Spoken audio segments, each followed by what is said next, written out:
sejarah awal spirit mendirikan muslimat itu yang pertama itu adalah mendorong peran perempuan. Bagaimana perempuan ini di NU, di Islam itu posisinya derajatnya sama dengan kaum laki-laki. Cuma perannya yang berbeda. Tapi perempuan juga punya hak untuk ikut berjuang memerdekakan bangsa dan negara. Itu yang pertama. Yang kedua, mendorong perempuan untuk ikut berpartisipasi dalam mengangkat senjata. Jadi perannya perempuan itu bukan hanya untuk urusan di perang, itu bukan hanya untuk ngurusi dapur dan pengobatan, tapi juga ikut berperang. Nah, pertanyaan kemudian, apakah hari ini kita sebagai bapak-bapak menempatkan istri yang sama? Perempuan itu ya di rumah, ngurusi dapur, ngurusi kasur, ngurusi sumur. Nah, kan masih banyak. Aku yakin sampai hari ini masih banyak. Mungkin di antara kita yang masih berpikir bahwa perempuan dia begitu. Sementara spirit dan semangat pendirian NU itu, pendirian Muslimat NU itu kesetaraan dan meningkatkan peran perempuan. Nah, Muslimat hari ini lewat anak ranting Pangkalan 9, lewat ranting Muslimat NU, itu adalah bagian dari upaya kita di NU untuk mensejajarkan derajat kaum perempuan. Perannya yang berbeda.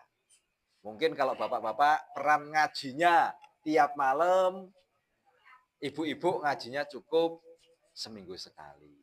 Tapi kodrat perempuan yang harus taklim sami'na wa ata'na dengan laki-laki ya tidak bisa dihilangkan.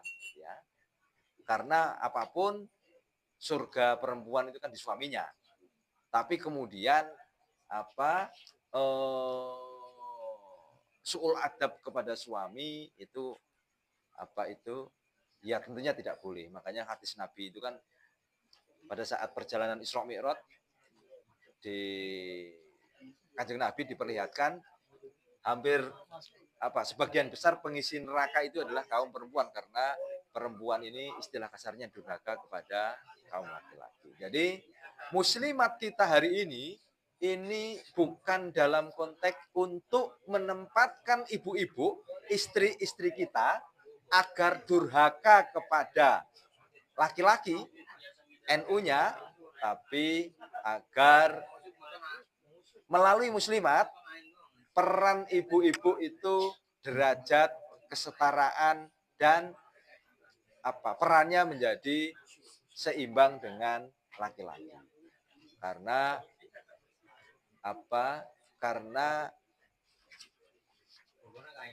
tanggung jawab perempuan ini luar biasa besar.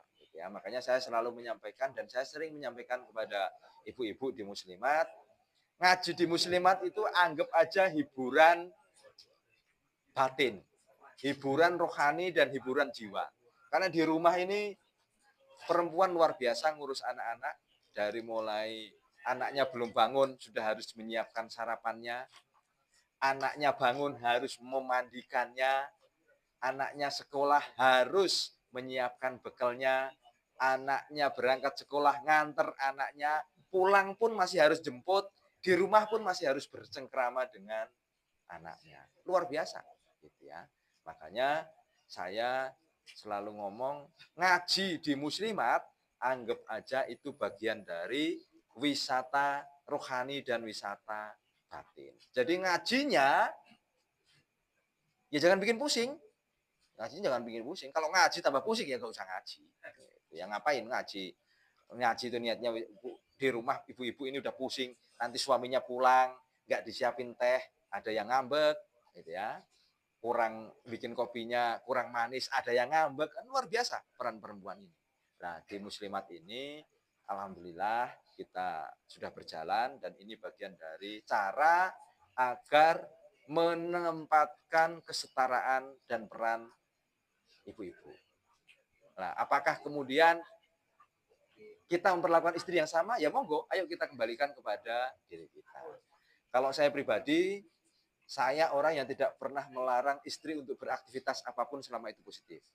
Karena aku yakin, saya meyakini bahwa manusia itu adalah makhluk Allah yang paling sempurna.